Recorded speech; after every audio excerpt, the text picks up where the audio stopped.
Hi there, my name's Alex and I run the Autism Acceptance page on Facebook. Obviously, if you're seeing this on Facebook, you will know that.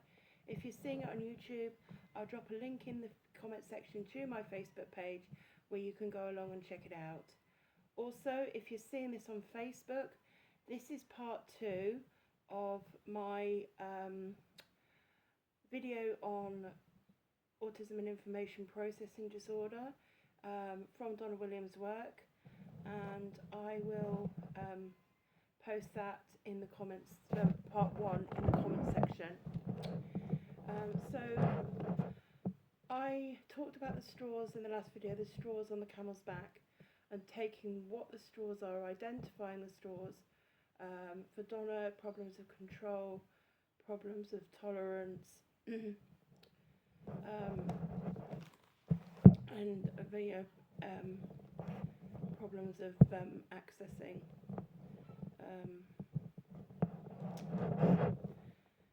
I'm going to break it down further. So there's issues within these problems of these various problems. Problems of connection, problems of control, and problems of tolerance. Processing, monitoring, and accessing. So processing is processing information that comes in through the senses.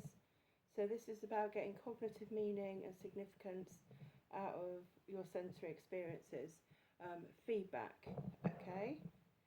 So sometimes processing can happen on a subconscious level.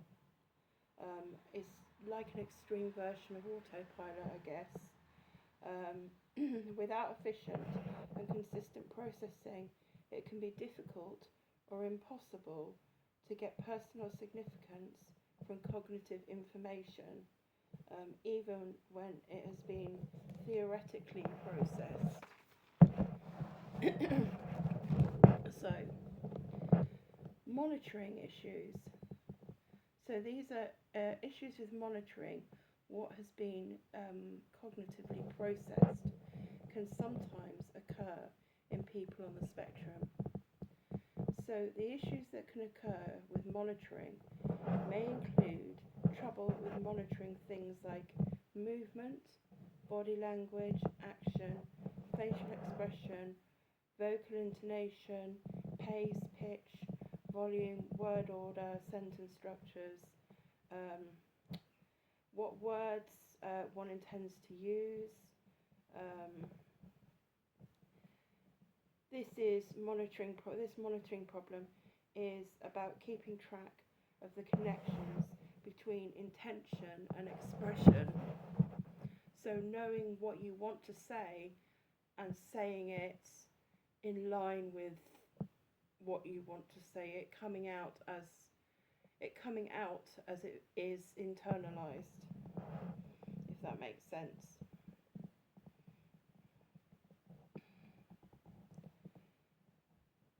So without efficient and consistent monitoring, it becomes difficult or impossible to keep track of the connection between intention and expression,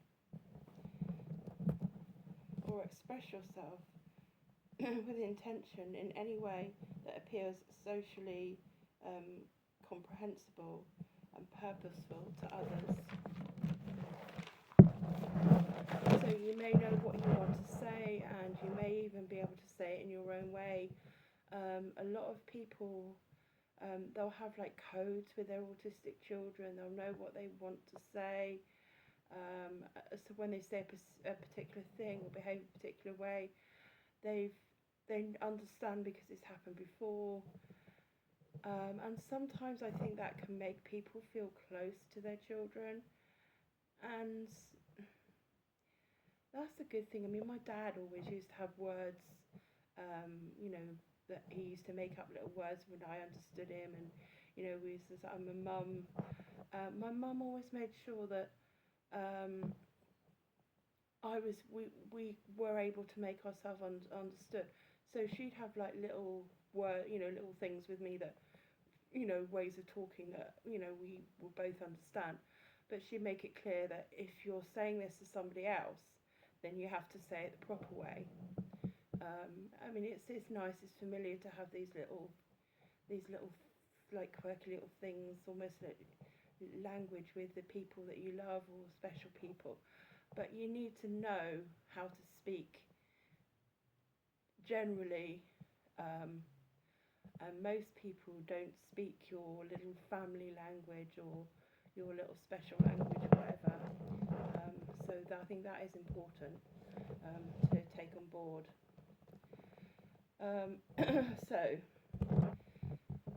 So accessing, so the mind needs to be able to take in, talk. The mind needs to be able to talk to the cognitive brain. However, it can be like they're shut off from each other, either being partially or fully blocked from one another. Sometimes the subconscious can be activated and kind of play go-between between the mind and the cognitive brain.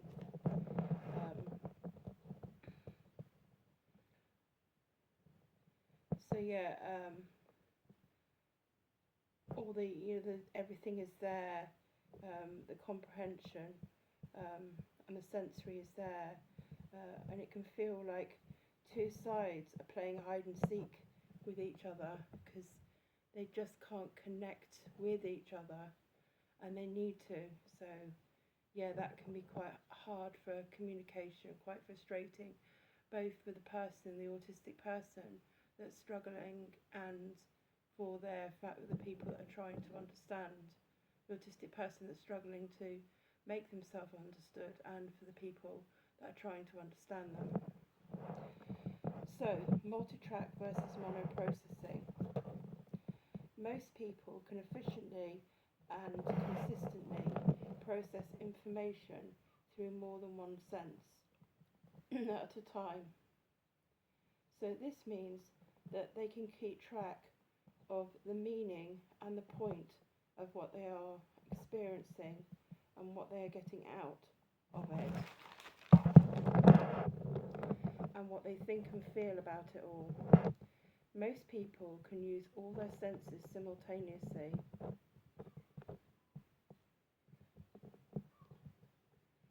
These, for most, are all elements that make up a whole experience. Most people don't get drawn in totally by each element. So a lot of autistic people will see like fragmented detail when those details should be merging and basically skimmed across to make the whole picture. It always used to fascinate me when you look at the telly.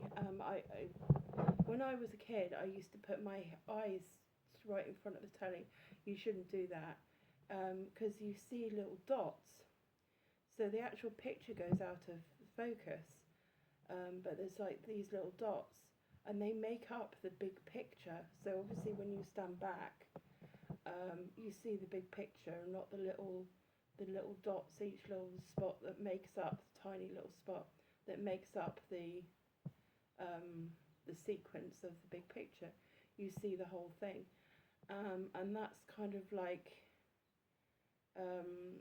an autistic brain may see the little details and not be able to block them out. They may see from the top up, from the bottom up rather than the top down. So that when you're seeing details, rather than seeing the build-up of the details, rather than seeing the big picture, when you're seeing the ingredients, each ingredient, rather than seeing the whole dish, then it can make things feel a bit awkward. And connections can be awkward. So filtering happens normally. Connections are made between all of the filtered elements. This is, for non-autistic people, because they are able to block everything else out.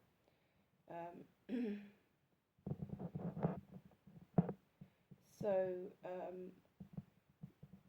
they get a sense of experiencing everything as a whole, and they're able to process, access, and monitor the output in response to the processed, the accessed and processed input. So most people will be able to monitor what they're doing, and then the response to what they're doing, or what somebody wants us to do, and then doing it. We've taken in their instructions, and we know we can monitor that we're doing what they said in the way that they said it. A lot of autistic people may struggle with that.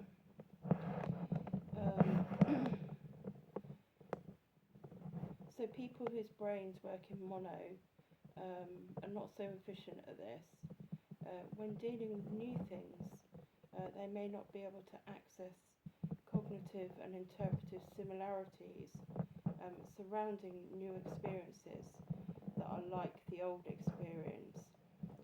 Most people can learn a new pattern by comparing it interpretively with an old pattern. Remember, I would say I'll link this video, the first video on AA, with this one. But remember what I was saying about Donna Williams talking about the two tailors with the patterns, and one that can work from cross-referencing the other pattern, and one that's all over the place.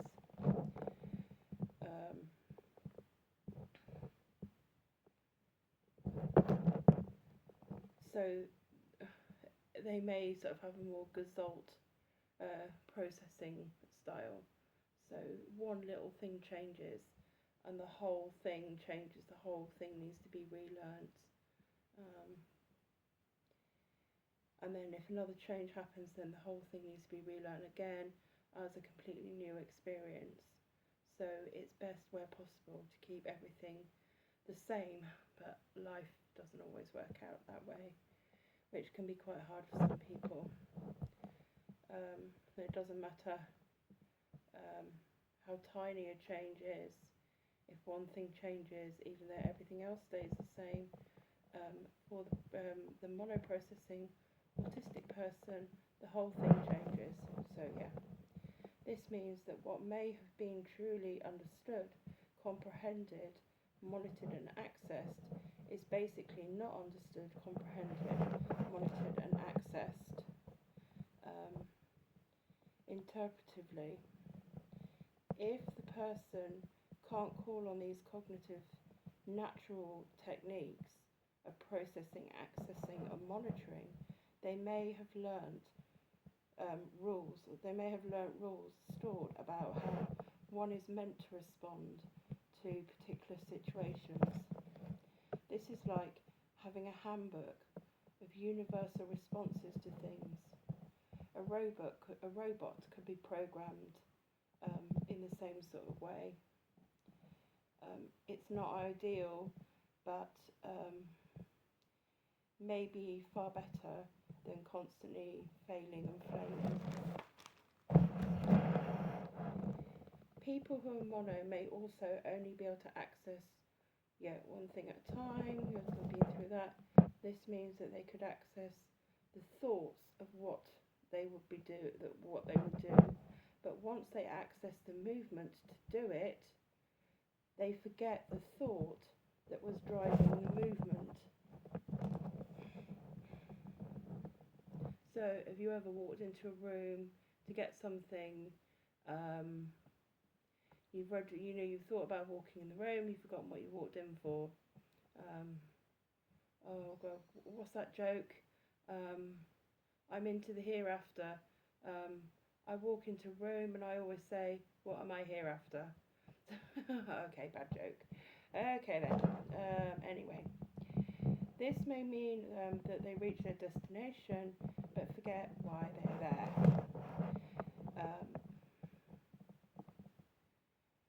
They may access the words they intend to say, but they may lose the thought they intended to express. I think we've all done that, sort of been trying to think, or I've done it certainly, trying to make a point to explain something, and then I've found the words to explain it, and I've explained it, and someone said, oh, you know, and I'm thinking, why, somebody said to me, like, well, what's your point? And then I'm thinking, actually, I'm not sure, because I've been so caught up in finding a way to articulate how to explain it, that once I've found the pattern to articulate explaining it, I've forgotten the point of why I need to explain it. Yeah, I think we've all been there to a certain extent, but yeah, it can be more severe for autistic people.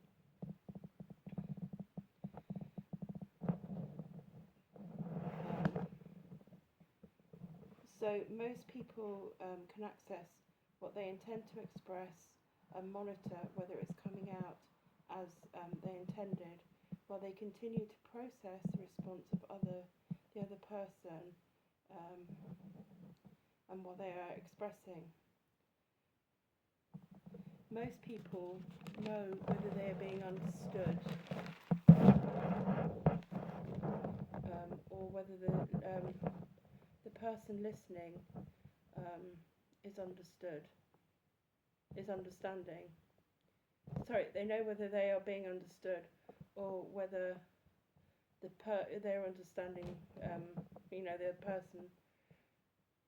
They know how they're explaining things right, how they're explaining, and they know whether they're being understood by the other person.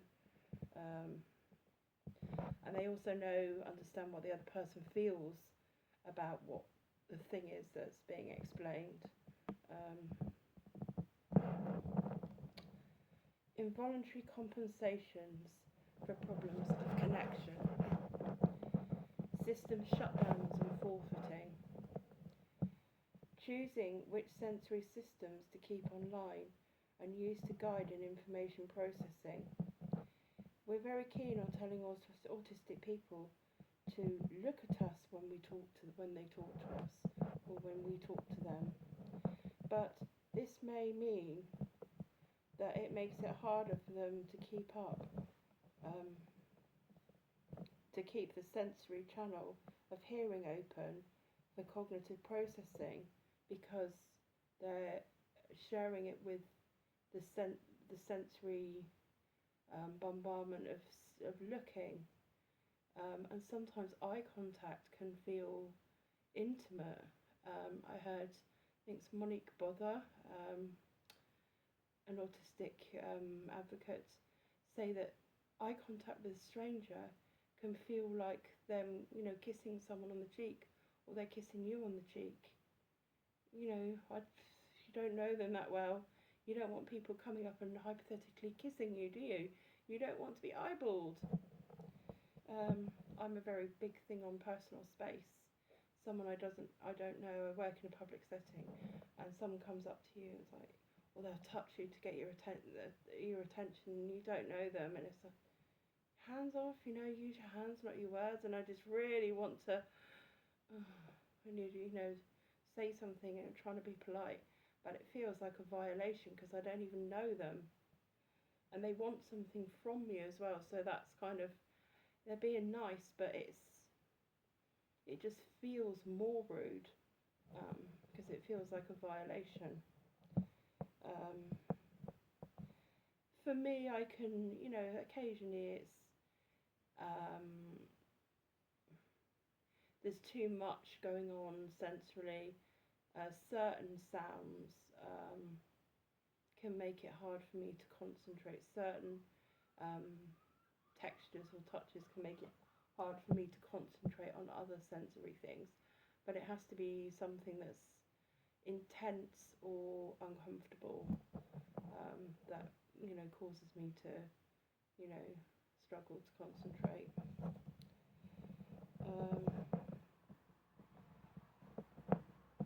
So the autistic person may not be able to choose to use all the sensory channels at once, However, that's often what they're trained to do. So they may forfeit, they may be able to hear you better or take in your words if they're not looking at you. But we expect to look and listen. Okay, so second strategy, shifting between self and other, sense of self and other. This is about shifting between processing, accessing, and monitoring, but being unable to do more than one at the same time. Processing is about doing something with sensory information that primarily comes from outside of oneself. It is receptive and requires a sense of other, accessing of feelings, thoughts, and the means of expression, and the monitoring of expression is about doing something with that information that has already been taken on board.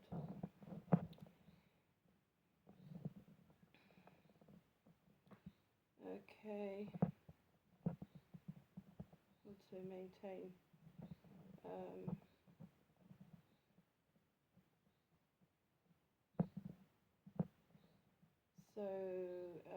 when one is unable to maintain consistent and simultaneous processing, accessing, monitoring, then they're unable to take simultaneous account of self and other. This is the cognitive problem underpinning most of the social and communication problems of people with autism, because communication is quick fire back and forth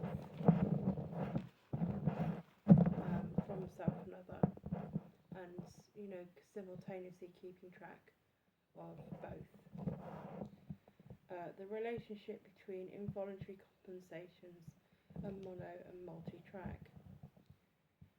So I'm going to use Donna Williams' metaphor of a department store where someone's brain is built to be monotracked.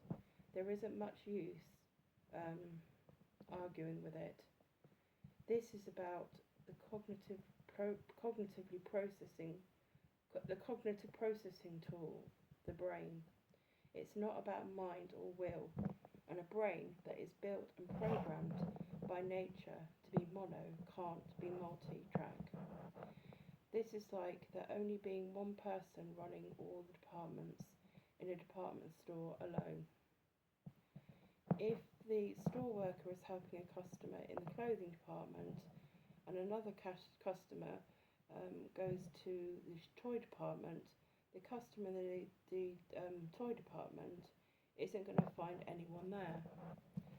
So the assistant may be able to flip back and forth, but will only be a partial assistance to everyone, and may also struggle to keep track of the flow in each department. They're going to have issues with processing, accessing, and monitoring in all departments. Information overload, shutdown, and the involuntary compensation of accessing unknown knowing. So I think that many people have been surprised about the information they have stored when they either weren't cognitively aware of taking the information in, or were trying to learn something but didn't think they had. You take in more information than you think you do, often. So just because someone can't keep up consistently with processing incoming information doesn't mean that it doesn't get stored. If you've ever forgotten something and then remembered when you were triggered even slightly, then you have stored the information in your subconscious until you were triggered, though you had an accessing problem. The door was locked to the compartment in your brain which held particular pieces of information. Triggering is the equivalent of using a key to open the door. What can unfortunately happen In the time between the accumulation of the information and the brain being triggered to access it, more inaccessible information has accumulated. This cycle can repeat itself, and the brain, just like an overloaded boiler system, can crash and shut out all the information that has been accumulated, and the boiler is drained. Another disadvantage can be that this subconscious processing happens outside of conscious awareness, so that one is not aware of what one knows or able to consciously or voluntarily access the knowledge. Also, because this subconscious or preconscious knowing happens outside of the context, the event, it can be devoid of personal significance and just accumulated as logical, factual information. This can sometimes mean that the autistic person has acquired skills of some sort of knowledge, as if from nowhere. Sometimes these unnecessary stored facts or skills can be triggered consciously. Some people may think that talking at someone isn't going to do any good, but you could possibly be triggering something that they may have stored in their subconscious. So I think it can be good to look at this if you hear your autistic person scripting. Scripting is often functional.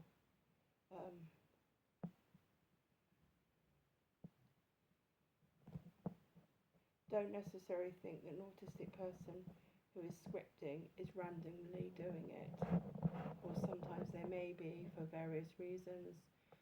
They may like the words, or a certain person may say a particular phrase, and saying that phrase may make them feel close to the person. I've done that as a kid. I think we all do it to a certain extent, autistic or not. We pick up other people's phrases, and other people's ways of speaking if we spent time with them or whatever.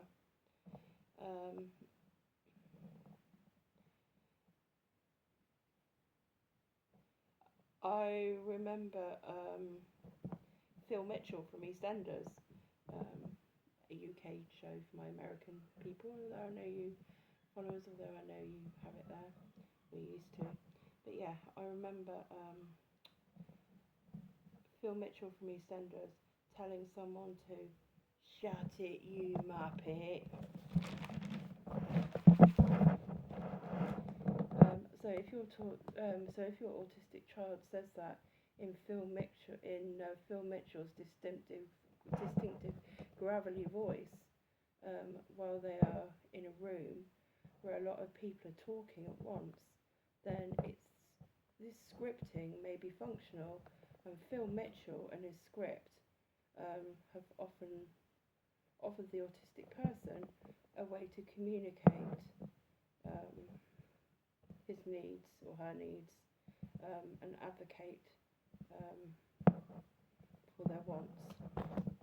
Frustratingly, some parents and professionals may not realise that the autistic person is doing a Phil Mitchell to indicate that he was overloaded and ignorantly tried to train the autistic person out of this communication, and to communicate in a more polite and socially acceptable way. Yes, I appreciate that telling someone, shut it, you muppet, probably isn't very polite, but if that's all they have, then it's communication.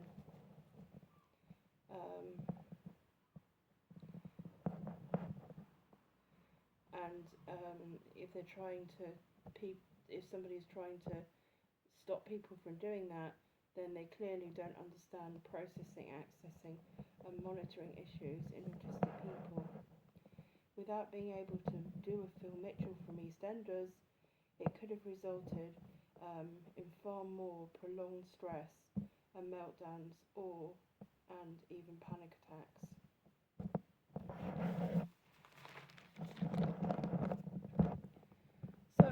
strategies. Training people to act as if their problems don't exist. It could be argued that trying to train people to act as though they made connections that they haven't is mentally cruel. However, Donna Williams said that doing this meant that she was exposed to a wider range of information and stuff than she may otherwise have been exposed to. This information was often not processed at the time of the event, but was accumulated for subconscious storing and would sometimes later be triggered or cued, albeit haphazardly. Some autistic people will mirror situations, including social situations, and be able to work out what one should do in a particular situation and how one should behave. This is all theoretical. They get the theoretical meaning, but not the point or the significance. It's kind of like programming a robot, and often seems clunky. They may have no idea what they or anyone else would get out of this situation. However, the pure information is getting processed subconsciously for future triggering. Sometimes in absence of meaning and significance, accumulation of facts can be built on to help an autistic person at least robotically function. If asked what they felt about, etc., something, they had accumulated a list of facts about what people generally liked, disliked, felt about certain, etc., about that particular thing.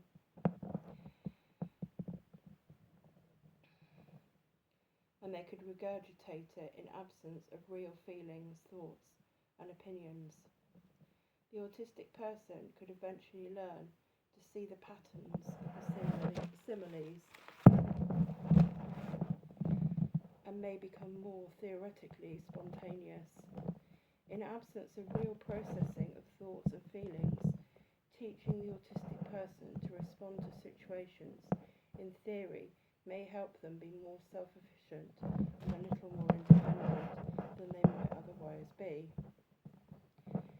People often complain about autistic people spending too long in front of the screen, but that screen may be teaching theoretical skills which they can then use to navigate everyday life. Many people would call this masking and be against it. However, it's about giving the person some sort of quality of life in the real world, quote unquote, real world. An autistic person can't stay permanently in their own world while blocking out the real world. However, if the real world experiences that you are subjecting the autistic person to are terrifying and traumatizing or painful according to their tolerance threshold, then you absolutely need to compromise. Trauma, terror, or extreme pain don't teach anyone any healthy life lessons. If you are trying to train autistic people or any living creature to mask these things, then that is abuse. Also, Donna Williams believed that it was important to allocate some time for the person to be themselves and resonate with themselves, even if that meant behaving in naturally autistic ways.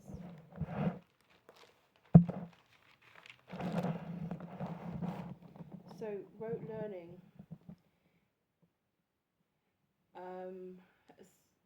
similar to scripting, in absence of inadequate connection and comprehension, rote learning can be a tool to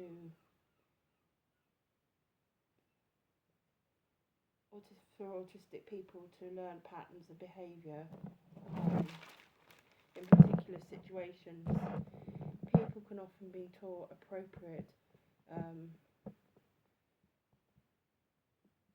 and functional behaviours on a theoretical level. Some people are against programming.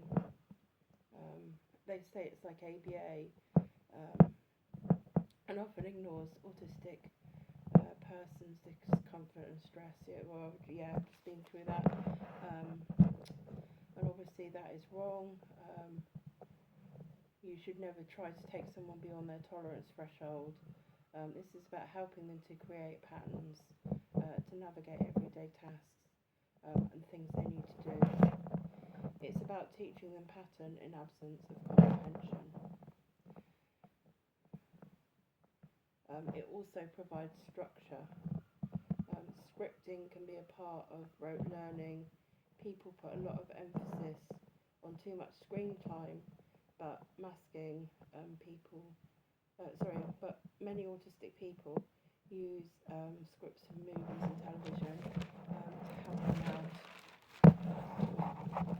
with functional scripting, and they can't spontaneously think of what to say themselves.